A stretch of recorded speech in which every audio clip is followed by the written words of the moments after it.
কেন রে এত পর করে দিলে আমার বাবুদ রে? যেই মাবুদ তোমার মায়ের চাইতে তোমাকে বেশি ভালোবাসে, যেই মাবুদ তোমার বাবার চাইতে তোমাকে বেশি ভালোবাসে, তোমার বাবাও মাঝে মধ্যে তোমার সাথে রাগ করে, আমার আল্লাহ পৃথিবীতে তোমার সাথে রাগ করে না, করে না, করে না। আপনি দেখেন এই পানেশ্বরের মাঠে আপনার হয়তো 10খানি জমি আছে, যখন কাউকে দেখান আপনার ওই জমিগুলি পুরো মাঠের মধ্যে, আপনি কাউকে বললেন ওই যে দেখো আমার জমি, মানে এটা আপনার জমি। আপনি যখন 3 দিন 4 দিনের জন্য কোথাও সফরে যান, সফর থেকে এসে যতক্ষণ না আপনার ঘরে আপনি বসবেন শুইবেন, ততক্ষণ কিন্তু যত আরামে আপনার দেখ না কেন আপনার ভালো লাগে না। কেন? আপনি আপনার ঘরে এখনো ঢোকেন নাই, যে ঘরটাকে আপনি আমার বলতে পারেন। আমার সন্তান, আপনার সন্তানের মতো আদর পৃথিবীর কোনো সন্তানের প্রতি আপনার হয় না। কেন হয় না? কারণ অন্য কোনো সন্তানকে তো আপনি আমারই বলতে শিখেন নাই, এই সন্তানকেই শুধু আপনি আমার বলতে শিখেছেন। আমার বিদ্যালয়, আমার বাড়ি, আমার ঘাট, আমার বাজার, আমার বন্দর, আমার বাড়ি, আমার পাঞ্জাবি, আমার পোষা কুকুর, আমার গরু, আমার কৃষি জমি, আমার এলাকা, আমার পুকুর, বাবা আমার দেশ, আপনি আমার যখন লাগিয়ে দিবেন কোনো শব্দের মধ্যে, ওটার প্রতি যে মহব্বত আপনার, অন্য কোনো কিছুর প্রতি এরকম মহব্বত আর থাকে না।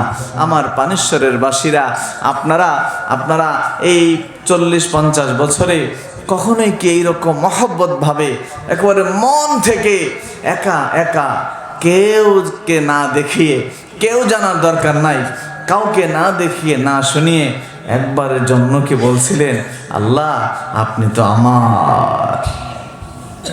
বলেন নাই। কারণ এটা আমি শিখি নাই কোনোদিন, আমাদেরকে এরকম শিখাই না, কেউ কোনোদিন শিখাই না। শুধু বিভিন্ন তসবিহ তাহলিল দোয়া দরুদ এগুলো শিখাই, কিন্তু একেবারে সিনার ভিতরে আপনি আল্লাহকে জায়গা দেন নাই কখনো। সিনার ভিতরে জায়গা দিয়েছেন অর্থ, টাকা, সম্পদ, ক্ষমতা, ব্যবসা বাণিজ্য, সন্তান, ঘর, সৌন্দর্য, এলাকা, মারামারি, কাটাকাটি, গালাগালি, রাহাজানি, বিদেশ দেশ, সব কিছুর জন্যই পেরেশান। আরে আপনি যে আল্লাহকে আমার করতে পারেন নাই, আপনি যে আল্লাহকে মহব্বত দিয়ে জড়াইতে পারেন নাই, এই ফিলটাও কখনো হয় নাই, এই ভাবনাটাও কখনো হয় নাই আমাদের। কথা বলেন ঠিক কিনা? বিধায় দেখবেন আপনি যখন নামাজে দাঁড়িয়ে যাবেন, 2 রাকাত 3 রাকাত নামাজের পরে আর নামাজের রাকাত মনে থাকে না। কেন মনে থাকে না? কারণ আপনি তো নামাজের ভিতরে ঢোকেন নাই, আপনি শুধু 4 রাকাত গুনতেছেন যে কোন সময় 4টা রাকাত শেষ হবে, 8টা সেজদা শেষ হবে, ওই ভাবনায় আছেন। বিদায় আপনার নামাজ আর আসমান পর্যন্ত পৌঁছায় না। কিন্তু আপনি যদি সুবহানা রাব্বিয়াল আলা যখন বলতেন সেজদায় গিয়ে, সুবহানা রাব্বিয়াল আলা মানে কি? আমার আল্লাহ সবচেয়ে বড়। আপনার সন্তান যখন এসএসসি পাস করে যখন গোল্ডেন 5 পায়, আপনি বাজারে সবার কাছে গিয়ে বলেন আমার সন্তান গোল্ডেন 5 পাইছে, আমার সন্তান গোল্ডেন 5 পাইছে, আমার সন্তান ক্লাসে 1 হয়েছে, মানে সে যে ফার্স্ট হয়েছে। আপনার কত আনন্দ, কত আনন্দ, কত বড়াই করে বলেন। আরে আপনার আল্লাহ যে সর্বময় ক্ষমতার মালিক, তিনি যে দুনিয়ারও মালিক, আখেরাতেরও মালিক, গোটা কায়নাতের মালিক, হাসরের মাঠে বিচার ব্যবস্থা সব কিছু যে তার হাতেই হবে। তিনি রহমতের মালিক, তিনি যে গফফারের মালিক, তিনি যে সব কিছুর এত বড় মহামহিয়ান গরিয়ান আমার আল্লাহ।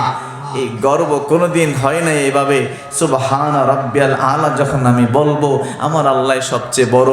আরে সুবহানা রাব্বিয়াল আলা, আমার মাবুদ আমার যদি হয়ে যেত, আমার মাবুদকে যদি আমি আমার করতে পারতাম, অধিকার যদি জন্মাইতে পারতাম, তাহলে সেজদায় গিয়ে একবার যখন সুবহানা রাব্বিয়াল আলা বলবো মনটা ভরবে না। আরে আমার মাবুদ সবচেয়ে বড়, এটা আমি একবার বলে মন ভরে না, তো আমি 3 বার বলবো। আপনি যখন 3 বার বলবেন, 3 বারের পরে মন বলবে না আমার তো মন ভরে নাই, আমার মাবুদ বড়, আমি আরো বলবো। আপনি 5 বার বলবেন, আপনি 5 বার বলার পরেও মন ভরবে না। আপনি বলবেন যে না, আমার আল্লাহর কথা আমি বলছি, আমার মাবুদ সবচেয়ে বড়, এই জয়গান আমি আমার মাবুদকে সেজদা দিয়ে বলছি। না, সেজদা বড় হোক, আমি 7 বার বলবো। আপনি 7 বার বলার পরেও দেখবেন সেজদা থেকে মাথা উঠাতে ইচ্ছে করবে না। আরে কেন?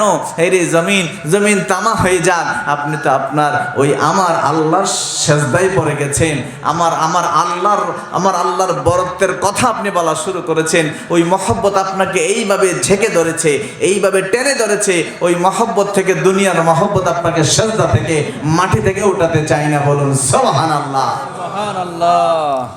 কিন্তু আমরা এরকম শিখি নাই, কোনোদিন শিখি নাই এরকম। আমাদেরকে বলো নাই, আরে পৃথিবীর মানুষ, পানেশ্বরের বাসীরা, আপনি আল্লাহর প্রেমে পড়েন নাই, আমি পড়ি নাই। আপনি প্রেমে পড়েছেন দোকানের, আপনি প্রেমে পড়েছেন ব্যবসার, আপনি প্রেমে পড়েছেন চাকরির, আপনি প্রেমে পড়েছেন আপনার সৌন্দর্যের। আপনি প্রতিদিন আয়নায় গিয়ে চেহারা দেখেন, আপনি প্রতিদিন আপনার গোসলের ব্যাপারে, কেমনে গোসল করলে পরিষ্কার বেশি, সুন্দর বেশি লাগবে, আপনি সেই টেনশনে থাকেন। আপনি বাজারের মা বোনেরা, বাজারের সবচাইতে দামি কসমেটিক্স কোনটা আছে, আপনাকে বেশি সুন্দর দেখাবে কিভাবে, আপনি সেই প্রেমে পড়েছেন। আপনি প্রেমে পড়েছেন আপনার সন্তানের ভালো স্কুল লাগবে, আপনার সন্তানের ভালো পড়াশোনা লাগবে, ভালো বিয়ে দিতে হবে, ভালো বিয়ে করাতে হবে, সন্তানকে এস্টাবলিশ করাতে হবে। আপনি সন্তানের প্রেমে পড়েছেন, আপনি ভাইয়ের প্রেমে পড়েছেন, বোন বাড়িতে আসলে আপনি দুনিয়ার সব কিছু নিয়ে আসেন। বোনের প্রেমে পড়েছেন, স্বামী স্ত্রীর প্রেমে পড়েছেন, স্ত্রীর মন রক্ষার্থে আপনি কত কিছু করেন, সারাদিন কষ্ট করেন। স্ত্রী স্বামীর প্রেমে পড়েছেন, সবাই সবার প্রেমে পড়েছেন। একটা বিড়ালও যদি পানিতে ভিজে কষ্ট করে শীতের মধ্যে, আপনি এটাকে সুন্দর করে ধুয়ে পরিষ্কার করে বাড়িতে এনে দেন। যদি আপনি মানবিক হন, ভালো মানুষ হন, সব কিছুর প্রেমে আপনি পড়েছেন, শুধু আমার আল্লাহর প্রেমে পড়া শিখেন নাই কোনোদিন।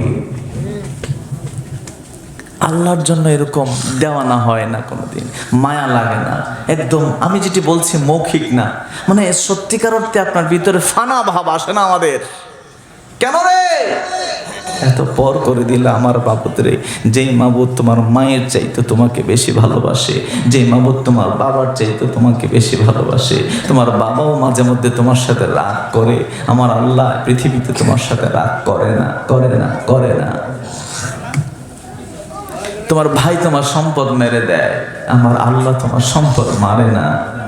তোমার বোন তোমার সাথে খারাপ ব্যবহার করে, স্ত্রী স্বামী, আমার আল্লাহ এমন একজন, কখনোই তোমাকে রহমত থেকে দূরে সরায়া দেয় না, কখনোই দূরে সরায় দেয় না। সেই মাবুদের প্রেম আমি কখনোই পড়ি নাই, আমি কখনোই বলি নাই আল্লাহ আপনাকে বড্ড বেশি ভালোবাসি, মাবুদ আপনাকে অনেক বেশি ভালোবাসি, আমি আপনার প্রেমে পড়েছি, আমি আপনাকে ভালোবাসি। পৃথিবীর কোনো ভালোবাসা থাকলে থাকবে, না থাকলে নাই, আমার প্রয়োজন নাই। আপনি দিলে দিবেন, না দিলে না দিবেন, আমি আল্লাহ আপনাকে ছাড়তে পারবো না। এই প্রেমটাই ভিতরে আসে না, কেমন যেন শুধু জান্নাতের লোভ কাজ করে ভিতরে। শুধু হিসাব করেন কত হাজার সওয়াব। বলে হুজুর এটা কি করবো না? করবেন। পার্থক্য হলো দুইজন চাকর, একজন চাকর হিসাব করে মাসের বেতন কত দিবে। আমি ওভারটাইম করলে মাসের বেতন 10,000, ওভারটাইম করলে হবে 15,000, আরো করলে হবে 20,000। আর আপনার সাথে আরেকজন চাকর আছে, ওই চাকরটা 20,000-এর হিসাব করে না, 15-র হিসাব করে না, তারা 50 দিলেও সে খুশি হয় না, 1 লাখ দিলেও সে খুশি হয় না। আবার বলে হুজুর টাকা বেশি দিলে আরো বেশি দিব না, সে আসলে টাকা দিয়েই তারা কেনা যাবে না, বেশি দিলেও তার কিছু আসে যায় না, না দিলেও সে বেজার হয় না, বেশি দিলেও সে খুশি হয় না, না দিলেও সে বেজার হয় না। আরে এটা আবার কোন চাকর? কারণ সে তো টাকা চায় না, সে চায় মালিক আপনি আমার হয়ে যান, মালিক আপনি আমার, মালিক আমি আপনারে দেখতে চাই। আপনি যখন বাড়ি থেকে একবার বের হবেন আমি আপনার দিকে তাকায়া থাকবো, আপনি যখন আবার বাড়িতে ঢুকবেন আমি আবার আপনার দিকে দেখবো। মালিক আপনি যখন ঘুমাইতে যাবেন আমি আবার আপনাকে দেখবো। মালিক আমি শুধু আপনার প্রেমে পড়ে গেছি। বান্দা যখন শুধু সওয়াবের হিসাব করে, এটা নাজায়েজ না, এটা করবেন, অবশ্যই করবেন, কিন্তু এটার মাকাম খুব নিচে, নিচে। এরে নিচের মাকামে কেন থাকবেন? ছোট চাকরি কেন করবেন? আপনি বড় পুরস্কারটা নেন। বড় পুরস্কারটা কোনটা? আল্লাহ আপনি দেন না দেন। ইমাম হুসাইন কারবালার মাঠে যেটা বলেছিল, আল্লাহ আপনি আমার গর্দান কাটেন আর রাখেন, এতে আমি ইমাম হুসাইনের কোনো অখুশিও নাই, খুশিও নাই। আমি চাই আল্লাহ আপনি যা চান সেটাই করেন, আপনার সন্তুষ্টি যেমনে আমি ইমাম হুসাইন চাওয়াটো ওইভাবে, কারণ আমি তো আপনার প্রেমে পড়ে গেছি। তো প্রেমাস্পদ যা চাইবে আমি হুসাইনের জন্য আমিও তা চাই। বলুন সুবহানাল্লাহ।